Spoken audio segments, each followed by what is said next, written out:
ಪಿತನ ಸುತನ ಮತ್ತು ಪವಿತ್ರಾತ್ಮರ ನಾಮದಲ್ಲಿ ಆಮೆನ್. ಯೇಸು ವಲ್ಲಭ, ಯೇಸು ರಕ್ಷಕ, ಆತನ ಕೃಪೆಯೂ ಎಂದು ಇರುವುದು. ಜಲಪ್ರವಾಹದ ಶಬ್ದದ ಹಾಗೆ ಸ್ತುತಿ ಮಾಡುವ ಯೇಸುವಿನ ನಾಮ. Hallelujah, hallelujah, hallelujah, hallelujah. ಮಹತ್ವವು, ಜ್ಞಾನವು, ಸ್ತೋತ್ರವು, ಗೌರವ, ಶಕ್ತಿಯು, ಒಲವು ನನ್ನೇಸುವಿಗೆ. ಆಮೆನ್. ಮಹತ್ವವು, ಜ್ಞಾನವು, ಸ್ತೋತ್ರವು, ಗೌರವ, ಶಕ್ತಿಯು, ಒಲವು ನನ್ನೇಸುವಿಗೆ. ಪ್ರಭು ಕ್ರಿಸ್ತರಲ್ಲಿ ಆತ್ಮೀಯ ಸಹೋದರ ಸಹೋದರಿಯರೇ, ಮೊಟ್ಟ ಮೊದಲು ದೇವರಿಗೆ ಕೃತಜ್ಞತಾ ಸ್ತುತಿ ಸ್ತೋತ್ರಗಳನ್ನು ಸಲ್ಲಿಸೋಣ. ಪ್ರಭು ಯೇಸುವಿಗೂ ಪರಿಶುದ್ಧಾತ್ಮರಿಗೂ ಹೃತ್ಪೂರ್ವಕ ವಂದನೆಗಳನ್ನು ಸಲ್ಲಿಸೋಣ. ಪ್ರಕಟಣಾ ಗ್ರಂಥ 1ನೇ ಅಧ್ಯಾಯದಿಂದ ಪ್ರಾರಂಭ ಮಾಡಿ 19ನೇ ಅಧ್ಯಾಯದ ತನಕ ಬಂದಿದ್ದೇವೆ.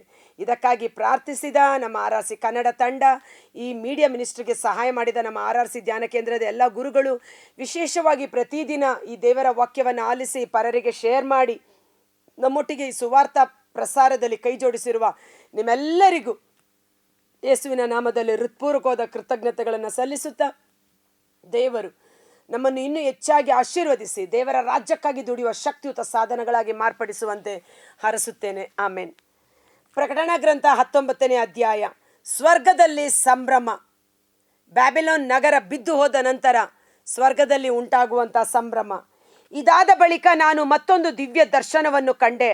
ಸ್ವರ್ಗದಿಂದ ಬಂದ ಒಂದು ಮಹಾ ಶಬ್ದವನ್ನು ಆಲಿಸಿದೆ. ಅದು ದೊಡ್ಡ ಜನಸಮೂಹದ ಆರ್ಭಟದಂತಿತ್ತು. ದೊಡ್ಡ ಜನಸಮೂಹ ಒಟ್ಟಾಗಿ ಸೇರಿ ಕೂಗಿದರೆ ಹೇಗಿರುತ್ತದೆ ಅಂತ ಒಂದು ದೊಡ್ಡ ಶಬ್ದ. ಆ ಶಬ್ದ ಹಲ್ಲೆಲೂಯಾ ಎಂಬುದಾಗಿತ್ತು. Praise the Lord. ಒಟ್ಟಾಗಿ ಸೇರಿ ನಾವು ಹೇಳೋಣ, ಹಲ್ಲೆಲೂಯಾ, ಹಲ್ಲೆಲೂಯಾ. ಅಂದರೆ ದೇವರಿಗೆ ಸ್ತುತಿಯಾಗಲಿ, ದೇವರಿಗೆ ಮಹಿಮೆಯಾಗಲಿ. ಈ ಹಲ್ಲೆಲೂಯಾ ಅನ್ನುವ ಪದದಲ್ಲಿ ಇಷ್ಟು ಅಡಕವಾಗಿದೆ. ಏನು? ಜೀವೋದ್ಧಾರವು, ಪ್ರಭಾವವು, ಶಕ್ತಿಯು ನಮ್ಮ ದೇವರಲ್ಲುಂಟು. ಜೀವೋದ್ಧಾರ, ರಕ್ಷಣೆ, ಪಾಪದಿಂದ, ಶಾಪದಿಂದ, ರೋಗದಿಂದ, ಸೈತಾನನ ದುಷ್ಟ ಬಂಧನದಿಂದ ತನ್ನ ಜನರನ್ನು ಬಿಡುಗಡೆ ಮಾಡಿ ರಕ್ಷಿಸುವ ರಕ್ಷಣೆ, ರಕ್ಷಕ, ಜೀವೋದ್ಧಾರ. ಪ್ರಭು ಯೇಸು ತಮ್ಮ ಶರೀರವನ್ನು ಶಿಲುಬೆಯ ಮೇಲೆ ಒಪ್ಪಿಸಿಕೊಡುವುದರ ಮೂಲಕ ಜೆರುಸಲೇಮ್ ತೆರೆಯನ್ನು ಇಬ್ಬಾಗವಾಗಿ ಅರಿದು ಸ್ವರ್ಗದ ಬಾಗಿಲನ್ನು ತೆರೆದು ದೇವರೊಟ್ಟಿಗೆ ನಮ್ಮನ್ನು ಸಂಧಾನಗೊಳಿಸಿದ್ದಾರೆ. ತಮ್ಮ ದೇಹವೆಂಬ ತೆರೆಯನ್ನು ಅರಿಯುವುದರ ಮೂಲಕ ನಮಗೆ ಸಜೀವ ಮಾರ್ಗವನ್ನು ತೋರಿಸಿಕೊಟ್ಟಿದ್ದಾರೆ. ಯೇಸುವಿನ ಮಾರ್ಗ ಜೀವದ ಮಾರ್ಗ. ಯೇಸುವಿನಲ್ಲಿರುವವನು ನಿತ್ಯ ಜೀವವನ್ನು ಕಂಡುಕೊಳ್ಳುತ್ತಾನೆ. ಆಮೇನ್. ಹಲ್ಲೆಲೂಯಾ. ಅಂದರೆ ಜೀವೋದ್ಧಾರವು, ಪ್ರಭಾವವು, ದೇವರ ಪ್ರಭಾವ, ದೇವರ ಮಹಿಮೆ, ದೇವರ ಮಹಿಮೆ. ಆ ಮಹಿಮೆ ಅನ್ನುವ ಪದ ಅನೇಕ ಅರ್ಥಗಳನ್ನು ಒಳಗೊಂಡಿದೆ. ದೇವರ ಮಹಿಮೆ. ಆಕಾಶ ಮಂಡಲ ತೋರುತ್ತಿದೆ ದೇವರ ಮಹಿಮೆ, ಭೂಮಂಡಲ ತೋರುತ್ತಿದೆ ದೇವರ ಮಹಿಮೆಯನ್ನು. ಎಲ್ಲವೂ ದೇವರ ಮಹಿಮೆಯನ್ನು ಪ್ರತಿಬಿಂಬಿಸುತ್ತಿವೆ. ದೇವರ ಶಕ್ತಿ, ಸಾಮರ್ಥ್ಯ, ಶಕ್ತಿಯು ನಮ್ಮ ದೇವರಲ್ಲಿ ಉಂಟು. Price the lord. ಆತನ ನ್ಯಾಯ ತೀರ್ಪು ಸತ್ಯವಾದುದು, ನೀತಿಬದ್ಧವಾದುದು. ದೇವದ್ರೋಹಿಗಳಿಗೆ ದಂಡನೆಯನ್ನು ವಿಧಿಸಿದರಲ್ಲ, ಅದು ತಪ್ಪ. ಸೊದೋಮ್ ಗೊಮೋರ ಪಟ್ಟಣ ಬೆಂಕಿಯಿಂದ ನಾಶ ಮಾಡಿದರು, ಇದು ತಪ್ಪ. ದೇವರ ತೀರ್ಪು ನ್ಯಾಯಯುತವಾದುದು, ಸತ್ಯವಾದುದು. ಮಣ್ಣಿನ ಮಡಕೆ ತನ್ನನ್ನು ಸೃಷ್ಟಿ ಮಾಡಿದ ಕುಂಬಾರನನ್ನು ನೋಡಿ ನನ್ನನ್ನು ಹೀಗೇಕೆ ಮಾಡಿದೆ ಎಂದು ಕೇಳುವುದುಂಟೆ? ದೇವರ ತೀರ್ಪಿನಲ್ಲಿ ಅನ್ಯಾಯವಿದೆಯೇ? ಎಂದಿಗೂ ಇಲ್ಲ. ಎಲೈ ಮನುಜ, ನೀನು ಪಾಪಕ್ಕೆ ವಿಮುಖನಾಗಿ ದೇವರ ಕರುಣೆಗಾಗಿ ಮೊರೆ ಇಟ್ಟಿದ್ದೆ. ಆದರೆ ದೇವರು ಕ್ಷಣ ಮಾತ್ರದಲ್ಲಿ ಅವರ ಪಾಪಗಳನ್ನು ಕ್ಷಮಿಸಿ ರಕ್ಷಣೆ ಮಾಡುವ ರಕ್ಷಕನು, ಕರುಣೆಯುಳ್ಳ ದೇವರು ಆಗಿದ್ದಾರೆ. ಆದರೆ ದೇವರನ್ನೇ ವಿರೋಧಿಸುವ ದೈವ ದ್ರೋಹಿಗಳಿಗೆ ದಂಡನೆ ಕಟ್ಟಿಟ್ಟ ಬುತ್ತಿಯಾಗಿದೆ. ಆತನ ನ್ಯಾಯ ತೀರ್ಪು ಸತ್ಯವಾದುದು, ನೀತಿಬದ್ಧವಾದುದು. ಇತ್ತಿರುವನಾತ ತೀರ್ಪನ್ನು ಮಹಾವೇಶ್ಯೆಯ ವಿರುದ್ಧ, ಪೃಥ್ವಿಯನ್ನೇ ಹೊಲಸೆಬ್ಬಿಸಿದ ವ್ಯಭಿಚಾರಿಯ ವಿರುದ್ಧ.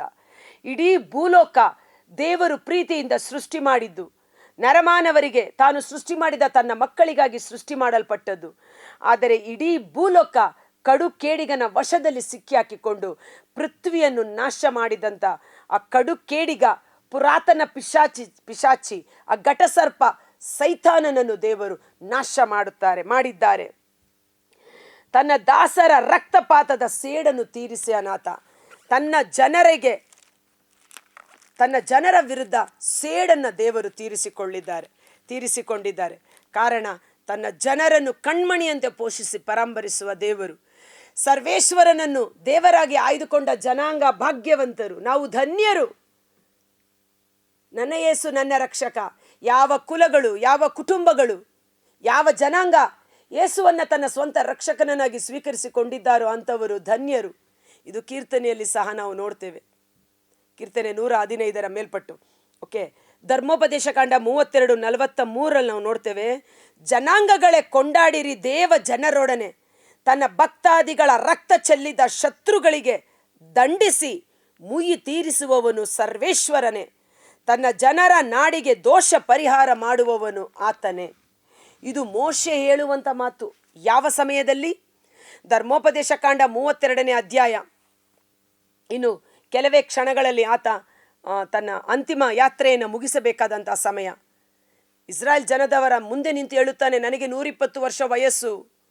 ದೇವರು ಈಜಿಪ್ಟಿನಿಂದ ನಮ್ಮನ್ನು ಬಿಡುಗಡೆ ಮಾಡಿದಾಗ ಅವರು ಮಾಡಿದ ಮಹತ್ ಕಾರ್ಯಗಳು, ಅಸಾಧ್ಯವಾದ ಮಹತ್ ಕಾರ್ಯಗಳನ್ನು ನಡೆಸಿ ಬಲಿಷ್ಠನು, ಬಲಾಢ್ಯನು, ಕ್ರೂರಿಯಾದ ಫರೋಹನ ಕೈಯಿಂದ, ಮುಷ್ಟಿಯಿಂದ ನಮ್ಮನ್ನು ಸುರಕ್ಷಿತವಾಗಿ ಬಿಡುಗಡೆ ಮಾಡಿಕೊಂಡು ಬಂದ ದೇವರು ತನ್ನ ಇಸ್ರಾಯೇಲ್ ಜನರಿಗೆ ಎಷ್ಟು ದಂಡಿಸಿದನೋ ಅದಕ್ಕೆ ಪ್ರತಿದಂಡನೆಯನ್ನು ನೀಡಿ ದೇವರು ನಮ್ಮನ್ನು ಬಿಡುಗಡೆ ಮಾಡಿದ್ದಾರೆ. ಜನಾಂಗಗಳೇ ದೇವರನ್ನು ಕೊಂಡಾಡಿ, ದೇವರ ನಾಮವನ್ನು ಕೊಂಡಾಡಿ, ಆತನು ಮಾಡಿದ ಉಪಕಾರಗಳಲ್ಲಿ ಒಂದನ್ನೂ ಮರೆಯದಿರು. ಆತನು ಮಾಡಿದ ಎಲ್ಲ ಉಪಕಾರಗಳನ್ನು ನೆನಪಿಗೆ ತಂದುಕೊಂಡು ದೇವರನ್ನು ಕೊಂಡಾಡಿರಿ, ಆತನ ನಾಮವನ್ನು ಮಹಿಮೆಪಡಿಸಿ. ಹಲ್ಲೇಲೂಯ! ಜೀವೋದ್ಧಾರವು, ಶಕ್ತಿಯು, ಪ್ರಭಾವವು, ಮಹಿಮೆಯು ನಮ್ಮ ದೇವರಲ್ಲಿ ಉಂಟು. Price the lord. ಹಲ್ಲೇಲೂಯ. ಮತ್ತೆ 8ನೇ ವಚನ, 3ನೇ ವಚನ. ಅವಳ ದಹನದಿಂದ ಹೊಗೆ ಸತತ ಮೇಲೇರುತ್ತಿರುವುದು ಒಂದೇ ಸಮನೆ ಎಂದು ಕೂಗಿದ್ದರು. ಆಗ 24 ಮಂದಿ ಸಭಾಪ್ರಮುಖರು, 4 ಜೀವಿಗಳು ಸಿಂಹಾಸನ ರೂಢರಾದ ದೇವರಿಗೆ ಸಾಷ್ಟಾಂಗ ನಮಸ್ಕಾರ ಮಾಡಿದರು. ಆಮೇನ್, ಹಲ್ಲೇಲೂಯ ಎಂದರು. ಈ ಸ್ವರ ಜನಸಮೂಹ ಆರ್ಭಟಿಸುವಂಥ ದೊಡ್ಡ ಸ್ವರ. ಆಗ 24 ಮಂದಿ ಸಭಾಪ್ರಮುಖರು ತಮ್ಮ ಚಿನ್ನದ ಕಿರೀಟಗಳನ್ನು ತೆಗೆದು ಪಕ್ಕಕ್ಕಿಟ್ಟು ತಮ್ಮ ಆಸನವನ್ನು ಬಿಟ್ಟು ಯಜ್ಞದ ಕುರಿಮರಿಯ ಮುಂದೆಯೂ ಸಿಂಹಾಸನ ರೂಢನಾದ ಸರ್ವೇಶ್ವರನಿಗೆ ಸಾಷ್ಟಾಂಗವಾಗಿ ಅಡ್ಡ ಬಿದ್ದರು. ಆ 4 ಜೀವಿಗಳ ಸಮೇತ ಅವರು ಹೇಳಿದರು, ಆಮೇನ್, ಆಮೇನ್ ಎಂದರೇನು? ತಥಾಸ್ತು, ಹಾಗೆಯೇ ಆಗಲಿ, ಆಮೇನ್ ಎಂಬಾತನು ಪ್ರಭು ಯೇಸುವಾಗಿದ್ದಾರೆ. ದೇವರು ಮಾಡಿದ ಸಕಲ ವಾಗ್ದಾನಗಳನ್ನು ಆಮೇನ್, ತಥಾಸ್ತು ನೆರವೇರಿಸುವವನು, ವಿಶ್ವಾಸ ಪಾತ್ರನು, ನಂಬಿಗಸ್ತನು ನನ್ನ ಯೇಸು ನನ್ನ ರಕ್ಷಕ, ಆಮೇನ್ ಎಂದು ಟೈಪ್ ಮಾಡುವ. ದೇವರು ನಮಗೆ ಮಾಡಿದ ಸಕಲ ವಾಗ್ದಾನಗಳನ್ನು ತಕ್ಕ ಸಮಯದಲ್ಲಿ ನೆರವೇರಿಸಿಯೇ ತೀರುತ್ತಾರೆ. ಕಾರಣ ಆತನ ಹೆಸರು ಆಮೇನ್. ನಾವು ವಿಶ್ವಾಸ ಭ್ರಷ್ಟರಾದರೂ ಆತ ವಿಶ್ವಾಸ ಪಾತ್ರ.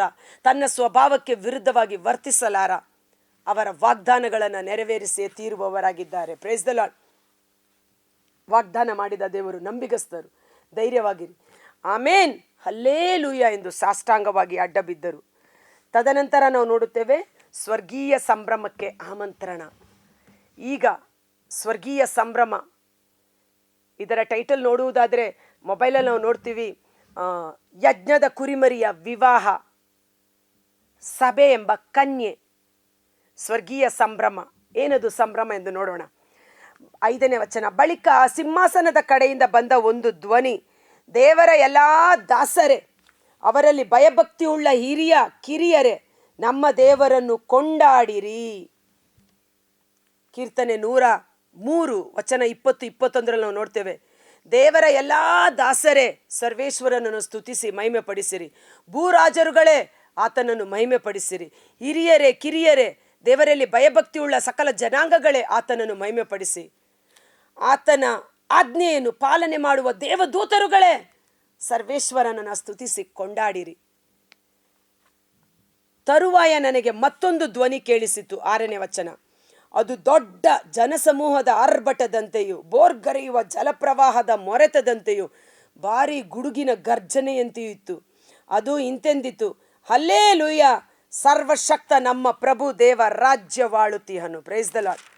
ನಮ್ಮ ಪ್ರಭು ರಾಜ್ಯವಾಳುತ್ತೀಯನು. ಸ್ವರ್ಗ ಲೋಕದಲ್ಲೂ ಭೂಲೋಕದಲ್ಲೂ ಪಾತಾಳ ಲೋಕದಲ್ಲೂ ಸರ್ವ ಅಧಿಕಾರ ಉಳ್ಳ ದೇವರು.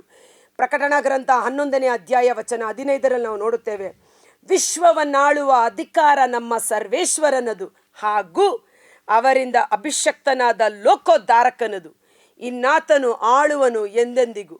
ಸ್ವರ್ಗೀಯ ಜೆರುಸಲೇಮ್ ಭೂಲೋಕಕ್ಕೆ ಇಳಿದು ಬರುವುದು, ನೂತನ ಭೂಮ್ಯಾಕಾಶ ಉಂಟಾಗುವುದು. ತನ್ನ ಜನರೊಟ್ಟಿಗೆ ಆತನು ಚಿರಕಾಲ ಆಳ್ವಿಕೆ ನಡೆಸುವನು. ವಿಶ್ವವನ್ನಾಳುವ ಅಧಿಕಾರ ಸರ್ವೇಶ್ವರನದು. ಈ ವಿಶ್ವವನ್ನು ತನ್ನ ಹಿಡಿತದಲ್ಲಿಟ್ಟುಕೊಂಡಿರುವ ಕಡು ಕೇಡಿಗನಿಗೆ ಸೋಲು ಉಂಟಾಯಿತು, ಆತನನ್ನು ನಾಶ ಮಾಡಲಾಯಿತು. ವಿಶ್ವವನ್ನಾಳುವ ಅಧಿಕಾರ ಸರ್ವೇಶ್ವರನದು. ಆದ್ದರಿಂದ ಧೈರ್ಯದಿಂದಿರೋಣ. ಈ ಸಮಯದಲ್ಲಿ ಕೀರ್ತನೆ 148 ಒಂದು ಸ್ತುತಿಗೀತೆ ಬಹಳ ಚೆನ್ನಾಗಿದೆ. 2 ನಿಮಿಷ ತೆಗೆದುಕೊಂಡು ದೇವರಿಗೆ ನಾವು ಸ್ತುತಿಸೋಣ. ಯಾರೆಲ್ಲ ದೇವರನ್ನು ಹೊಗಳಬೇಕು, ಯಾರೆಲ್ಲ ದೇವರ ಅದ್ಭುತ ಕಾರ್ಯಗಳನ್ನು ನೆನಪಿಗೆ ತಂದುಕೊಂಡು ಕೃತಜ್ಞತೆ ಸಲ್ಲಿಸಬೇಕು. ಹೊಗಳಲಿ ಭೂಮಿ ಆಕಾಶಗಳು ಪ್ರಭುವನು. ಕೀರ್ತನೆ 148 ಇದನ್ನು ಕೇಳಿಸ್ಕೊಳ್ಳೋಣ. ಹೊಗಳಿರಿ ಸ್ವರ್ಗದಿಂದ ಪ್ರಭುವನು, ವಂದಿಸಿ ಮಹೋನ್ನತದಲ್ಲಿ ಆತನನ್ನು. ಆತನ ಸಮಸ್ತ ದೂತರೇ ಸ್ತುತಿಸಿ ಆತನನ್ನು. ಆತನ ಎಲ್ಲ ಗಣಗಳೇ ಹೊಗಳಿ ಆತನನ್ನು. ಸೂರ್ಯ ಚಂದ್ರರೇ ಹೊಗಳಿ ಆತನನ್ನು. ಮಿನುಗುವ ತಾರೆಗಳೇ ಹೊಗಳಿ ಆತನನ್ನು. ಉನ್ನತೋನ್ನತ ಆಕಾಶವೇ ಹೊಗಳು ಆತನನ್ನು. ಅದರ ಮೇಲಿನ ಜಲರಾಶಿಗಳೇ ಹೊಗಳಿ ಆತನನ್ನು. ಹೊಗಳಲಿ ಪ್ರಭುವಿನ ನಾಮವನ್ನು. ಇವೆಲ್ಲ ಆತನ ಅಪ್ಪಣೆಗೆ ಉಂಟಾದವುಗಳೆಲ್ಲ. ತಿಮಿಂಗಿಲಗಳು ಆದಿಸಾಗರಗಳು ಹೊಗಳಲಿ ಭೂಮಂಡಲದಿಂದ ಪ್ರಭುವನು. ಕಿಚ್ಚು, ಕಲ್ಮಳೆ, ಹಿಮ, ಹಬೆ ಇವುಗಳೆಲ್ಲವೂ ಆತ ಹೇಳಿದಂತೆ ಕೇಳುವ ಬಿರುಗಾಳಿಯೂ ಸಹ. ಕಿಚ್ಚು, ಹಿಮ, ಹಬೆ, ಕಲ್ಮಳೆ, ಬಿರುಗಾಳಿ, ಎಲ್ಲ ಬೆಟ್ಟಗಳು, ಗುಡ್ಡಗಳು, ಫಲವೃಕ್ಷಗಳು, ದೇವದಾರುಗಳು, ಕಾಡು ಮೃಗಗಳು, ಸಾಕು ಪ್ರಾಣಿಗಳು, ಕ್ರಿಮಿಕೀಟಗಳು, ಪ್ರಾಣಿ ಪಕ್ಷಿಗಳು, ಭೂರಾಜರು, ಎಲ್ಲ ಜನಾಂಗಗಳು, ಅಧಿಕಾರಿಗಳು, ದೇಶಾಧಿಪತಿಗಳು, ಯುವಕರು, ಯುವತಿಯರು, ಮುದುಕರು, ಮಕ್ಕಳು ಹೊಗಳಲಿ ಇವರೆಲ್ಲರೂ ಪ್ರಭುವಿನ ನಾಮವನ್ನು. ಭೂಮ್ಯಾಕಾಶ ಮೀರಿದ ಆತನ ಮಹಿಮೆಯನ್ನು, ಆತನ ಮಹತ್ತಾದ ಏಕೈಕ ನಾಮವನ್ನು. ಕೋಡು ಮೂಡಿಸಿಯನು ಪ್ರಭು ತನ್ನ ಪ್ರಜೆಗೆ, ಖ್ಯಾತಿ ತಂದಿಯನು ತನ್ನ ಭಕ್ತಾದಿಗಳಿಗೆ, ತನ್ನ ಆಪ್ತ ಜನರಾದ ಇಸ್ರಾಯೇಲರಿಗೆ. ಹಲ್ಲೇಲೂಯ. ಒಂದು ಕ್ಷಣಕಾಲ ನಮ್ಮ ಕಣ್ಗಳನ್ನು ಮುಚ್ಚೋಣ. ಕರ್ತರಾದ ಯೇಸುವೇ, ಮುಂಜಾನೆ ಜೀವಸ್ವರವನ್ನು ಆಲಿಸುತ್ತಿರುವ ಪ್ರತಿಯೊಬ್ಬ ಸಹೋದರ ಸಹೋದರಿ ನಿಮ್ಮ ಬಲಾಢ್ಯವಾದ ಗಾಯಗೊಂಡ ಕರಗಳಿಗೆ ಸಮರ್ಪಿಸ್ತೇನೆ. ಹಲ್ಲೇಲೂಯ ಎಂಬ ಸ್ತುತಿ, ಆ ನವಗೀತೆ, ಸ್ವರ್ಗೀಯ ಭಾಷೆ ನಮ್ಮ ನಾಲಿಗೆಯಲ್ಲಿ ಬರಿಸಿದ ದೇವರಿಗೆ ಸ್ತೋತ್ರವಾಗಲಿ. ಪಾತಾಳದ ಕೂಪದಿಂದ, ನಾಶನದ ಕೂಪದಿಂದ, ಮರಣಕರವಾದ ಮುಷ್ಟಿಯಿಂದ, ಪಾತಾಳದ ಬಾಗಿಲಿನಿಂದ ನಮ್ಮನ್ನು ಬಿಡುಗಡೆ ಮಾಡಿ ಸಜೀವ ಮಾರ್ಗಕ್ಕೆ, ಸ್ವರ್ಗೀಯ ಸ್ವಾಸ್ಥ್ಯಕ್ಕೆ ಹಕ್ಕು ಬಾಧ್ಯಸ್ಥರನಾಗಿ ಮಾಡಿದ ನನ್ನ ಯೇಸು ನನ್ನ ರಕ್ಷಕನಿಗೆ ಸ್ತುತಿ, ಸ್ತೋತ್ರ, ಮಹಿಮೆ, ಆರಾಧನೆ ಯುಗ ಯುಗಾಂತರಕ್ಕೂ ಸಲ್ಲಲಿ. ಜೀವೋದ್ಧಾರವು, ಶಕ್ತಿಯು, ಮಹಿಮೆಯು, ಪ್ರಭಾವವು ಹಲ್ಲೇಲೂಯ ನನ್ನ ಯೇಸುವಿನಲ್ಲುಂಟು. ಸದಾ ಕಾಲಕ್ಕೂ ಸರ್ವೇಶ್ವರನ ನಾಮಕ್ಕೆ ಸ್ತುತಿ, ಸ್ತೋತ್ರ, ಆರಾಧನೆ ಸಲ್ಲಲಿ. ಆಮೇನ್. God bless you. ಈ ವಿಡಿಯೋ ಲಿಂಕನ್ನು ಪರರಿಗೂ ಶೇರ್ ಮಾಡಿ ಆಶೀರ್ವಾದವನ್ನು ಹೊಂದಿಕೊಳ್ಳಿ. ಸಾಧ್ಯವಿದ್ದರೆ ನಮ್ಮ ನಾಲಿಗೆಯಲ್ಲಿ ಸದಾ ಸ್ತುತಿ ನೆಲೆಸುವಂತೆ ನೀವು ಸ್ತುತಿ ಮಾಡಲು ಪ್ರಾರಂಭ ಮಾಡಿ. ಕೀರ್ತನೆಗಳು 148, ಕೀರ್ತನೆ 103 ಅದ್ಭುತಕರವಾದ ಸ್ತುತಿ ಗೀತೆಗಳು. ಕೀರ್ತನೆ 150 ಉಸಿರಿರುವುದೆಲ್ಲವೂ ಆತನನ್ನು ಸ್ತುತಿಸಲಿ, ಆತನನ್ನು ಮಹಿಮೆಪಡಿಸಲಿ. ಸ್ತುತಿಸುವವನು ಜೀವಂತನೂ ಹಾಗೂ ಆರೋಗ್ಯಶಾಲಿಯಾಗಿರುತ್ತಾನೆ. ಈ ವಿಡಿಯೋ ಲಿಂಕನ್ನು ಪರರಿಗೂ ಶೇರ್ ಮಾಡಿ ಆಶೀರ್ವಾದವನ್ನು ಹೊಂದಿಕೊಳ್ಳಿ. Thank you.